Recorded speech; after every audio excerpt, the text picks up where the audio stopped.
Hi friends, உங்களோட hair எவ்வளோ தின்னாக இருந்தாலுமே அதை நல்லா திக்காக மாற்றி பிளாக்காகவும் மாற்றி அண்ட் குட்டையாக இருக்கிறவங்க முடியை நல்லா லென்த்தாக வளர வச்சு அண்ட் அது மட்டும் இல்லாமல் உங்களோட ஹேர் ஃபாலை கண்ட்ரோல் பண்ணி டேண்ட்ரஃபையும் சரி பண்ணி கொடுக்குறதுக்கு இந்த ஹேர் பேக் யூஸ் ஆகும். Welcome to choice natural beauty. இதுக்கு நான் ஃபஸ்ட் என்ன எடுத்திருக்கேன்னு பார்த்தீங்கன்னா வெந்தயம். இந்த வெந்தயம் நம்ம ஹேருக்கு எவ்வளோ நல்லதோ அந்த அளவுக்கு இன்டேக்காக எடுத்துக்கிறது ரொம்ப நல்லது. சுகர் பேஷண்ட் அண்ட் ரொம்பவே பாடி ஹீட்டாக இருக்குன்னு நினைக்கிறவங்க அண்ட் பீரியட் அப்போ ஒரு சில பேருக்கு ரொம்பவே அதிக அளவு பெயினாக இருக்கும். ஸோ இது எல்லாத்துக்குமே ரொம்ப நல்லது. அண்ட் ஹேருக்கு எந்த வகையில் இது ஹெல்த்தியாக இருக்க போகுதுன்னு பார்த்தீங்கன்னா இதில் நிறையவே ப்ரோட்டீன் அண்ட் நிக்கோட்டினிக் ஆசிட் இருக்குது. இது ஹேரோட ரூட்டில் இருந்து ஹேரோட ஃபாலிக்கல் ஸ்ட்ராண்ட்ஸ், அதாவது ஒவ்வொரு ஹேரையுமே இண்டிவிஜுவலாகவே தனித்தனியாக நம்மளுக்கு அதில் என்ன ப்ராப்ளம் இருந்தாலும் சரி, ஸ்பிளிட்டன்ஸாக இருந்தாலும் சரி, எல்லாத்தையுமே சரி பண்ணி கொடுக்குறதுக்கு இந்த ஃபெனுக்ரிக் வெந்தயத்தில் அவ்வளோ ஒரு வேல்யூமான ஒரு ஸ்ட்ரென்த் இருக்குது. ஸோ கண்டிப்பாக எல்லாருமே யூஸ் பண்ணுங்கள்.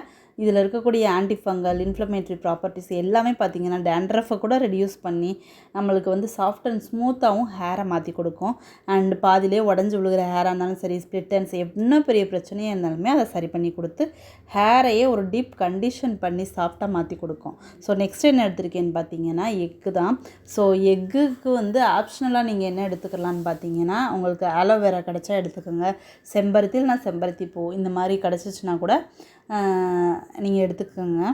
ஸோ முட்டை நான் சேர்க்க மாட்டேன்னு சொல்கிறவங்க ஸோ எக்கு ஆட் பண்ணிக்கிடுவேன், வெள்ளைக்கரு மட்டும்தான் ஆட் பண்ணுவேன் அப்படின்னு சொல்லாமல் ஃபுல்லாமே நீங்கள் ஆட் பண்ணுங்கள். ஸோ இதோட ஸ்மெல் நம்மளுக்கு ஹேரில் அவ்வளோவா வராது. நல்லா ஷாம்பு போட்டு நீங்கள் வாஷ் பண்ணிட்டீங்கன்னா வராது. ஏன்னா வெந்தயத்தோட ஸ்மெல் அதை ஓவர் கம் பண்ணிடும். ஸோ இந்த எக்குமே நம்ம ஃபுல்லாக எடுத்துக்கிற போது நம்மளுக்கு இன்னும் டபுள் பெனிஃபிட் தரும். இதில் இருக்கக்கூடிய கெரட்டின் பார்த்திங்கன்னா நம்ம ஹேர் க்ரோத்தை பூஸ்டப் பண்ணி நம்மளுக்கு ரொம்பவே ஹேரை ஹெல்த்தியாக வச்சுக்கிறதுக்கும் சாஃப்ட் ஷைனாக வச்சுக்கிறதுக்கும் அண்டு வேல்யூமாக ஹேரை மாற்றுறதுக்கு இந்த எக்கு ரொம்ப யூஸ்ஃபுல்லாக இருக்கும். எக்கோட மஞ்சக்கரு முக்கியமாக கண்டிப்பாக சேர்த்துக்கோங்க. ஸோ நெக்ஸ்ட்டு பார்த்திங்கன்னா கோவா லீவ்ஸ் தான். ஸோ இந்த கோவா லீவ்ஸில் பார்த்திங்கன்னா நிறையவே நம்மளுக்கு ஆன்டி ஆக்சிடென்ட் ஆன்டிஃபங்கல் ப்ராப்பர்ட்டிஸ் நிறையா இருக்குது. இது என்ன பண்ணணும்னு பார்த்திங்கன்னா நம்மளுக்கு கொலாஜன் ஆக்டிவிட்டியை ஹேரில் பூஸ்ட் பண்ணி ஹேர் க்ரோத்தை ஸ்டிமுலேட் பண்ணி வளர வைக்கிறதுக்கு ரொம்ப யூஸ்ஃபுல்லாக இருக்கும்.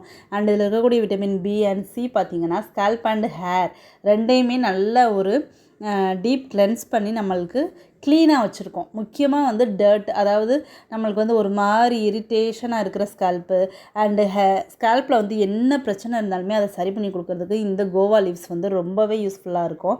டேண்ட்ரஃபையும் நல்லா க்ளீன் பண்ணி கொடுக்கும். ஸோ கண்டிப்பாக எல்லாருமே யூஸ் பண்ணுங்கள். ரூட்டை நல்லா ஸ்ட்ரென்தன் பண்ணி வளர வைக்கிறதுக்கு, ஹேர் ஃபாலை கம்மி பண்ணுறதுக்கு ரொம்ப யூஸ்ஃபுல்லாக இருக்கும். ஸோ ஓவராலாக இந்த முட்டையோட வெள்ளைக்கருவை மட்டுமே எடுத்துக்கிறாமல் மஞ்சக்கருவை சேர்த்து எடுத்துக்கோங்க. ஸ்மெல் கண்டிப்பாக வராது. நீங்கள் இந்த மெத்தடில் யூஸ் பண்ணி பாருங்கள்.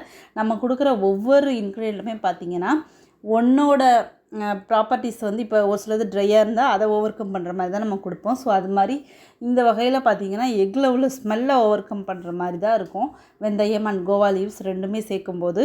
ஸோ கண்டிப்பாக நீங்கள் யூஸ் பண்ணிக்கோங்க, ரொம்ப ரொம்ப நல்லது. ஸோ இது மூணையுமே நீங்கள் நல்லா இந்த மாதிரி நல்லா ஃபைன் பேஸ்ட்டை அரைச்சி எடுத்துக்கோங்க. ஸோ ரெகுலராக சொல்கிறது தான், டஸ்ட் பார்ட்டிகிள்ஸ் நம்ம ஹேரில் ஸ்கால்ப்பில் இருந்துடாமல் தங்கிடாமல் ஸோ சேஃபாக நீங்கள் போடுங்க. அதுதான் ரொம்ப முக்கியம். ஹேரில் என்ன நீங்கள் மெயினாக கவனிச்சுக்கணும், இந்த மாதிரி ஹேர் பேக் போடும்போது பார்த்தீங்கன்னா ஸ்கேல்ப்பில் டஸ்ட்டு தங்கக்கூடாது. ஸோ அதை மட்டும் கவனமாக பார்த்துக்குங்க. நெக்ஸ்ட்டு என்ன சேர்த்துருக்கேன்னு பார்த்தீங்கன்னா pepper mint oil, essential oil தான். இந்த எசென்சியல் ஆயில் 1 or 2 ட்ராப்ஸ் மட்டும்தான் சேர்க்கணும். அதுக்கு மேலே ரொம்ப அதிகமாக சேர்க்கக்கூடாது. ஸோ இது ஹேர் லாஸ், அதாவது பேர்ல்னஸ் வர அளவுக்கு இருக்க ஹேர் லாஸை கூட நம்மளுக்கு இப்போ முடி கொட்டி போயிடுச்சு அந்த இடத்துல புது முடியை கூட நல்லா அடர்த்தியாக வளர வைக்கிறதுக்கு அண்ட் அது மட்டும் இல்லாமல் ஹேர் லாஸ் எப்படிப்பட்ட ஹேர் லாஸுமே நம்மளுக்கு கம்மி பண்ணி கொடுக்கும். நெக்ஸ்ட்டு பார்த்துக்கிட்டிங்கன்னா தின்னாக இருக்கிற உங்கள் ஹேரை நல்லா அடர்த்தியாக மாற்றி கொடுக்குறதுக்கு ரொம்ப யூஸ்ஃபுல்லாக இருக்கும். ஹேரில் இப்போ ஸ்கால்ப்பில் பார்த்தீங்கன்னா ஒரு சில பேருக்கு பேட்சாக கொஞ்சம் இடத்துல முடி இல்லாமல் இருக்கும். அந்த மாதிரி இருக்கிற இடத்துல புது முடியை வளர வைக்கிறதுக்கு ரொம்ப யூஸ்ஃபுல்லாக இருக்கும் இந்த பெப்பர்மின்ட் ஆயில். ஸோ இது எல்லாத்தையுமே நீங்கள் நல்லா ஆட் பண்ணி மிக்ஸ் பண்ணி எடுத்துக்கிட்டு ஸ்கால்ப்பில் இருந்து எப்படி இதை அப்ளை பண்ணுறதுன்னு நீங்கள் கேட்குறீங்க. நல்லா ஹேரில் ஆயில் வச்சுக்கோங்க. ஸோ ஆயில் வச்சுட்டு பார்த்தீங்கன்னா 2 ஹேரை பிரித்து எடுத்துகிட்டு நல்லா ஸ்கேல்ப்பில் படுற மாதிரி நம்ம வச்சிடணும். ஃபஸ்ட்டு நீங்கள் அப்ளை பண்ணுங்கள். அப்ளை பண்ணதுக்கப்புறம் ஹேர் எண்டு வரைக்கும் ஃபுல்லாக அப்ளை பண்ணிட்டு அதுக்கப்புறமா சின்ன ஒரு மசாஜ் கொடுங்க. போதும். ரொம்ப அழுத்தி தேய்ச்சிடாதீங்க, ரொம்ப ஸ்க்ராச்சஸ்லாம் வந்துடும். இந்த மாதிரி யூஸ் பண்ணி பாருங்கள், உங்களுக்குமே நல்ல அடர்த்தியான திக்கான ஹேர் அண்ட் பிளாக்கான ஹேர் கண்டிப்பாக கிடைக்கும். ஸோ ஹேர் லாஸும் டோட்டலாக கம்மியாகும். இந்த வீடியோ உங்களுக்கு பிடிச்சிருந்துச்சுன்னா உங்கள் ஃப்ரெண்ட்ஸ் அண்ட் ஃபேமிலிக்கும் ஷேர் பண்ணுங்கள். டவுட் இருந்துச்சுன்னா கமெண்ட் பண்ணுங்கள்.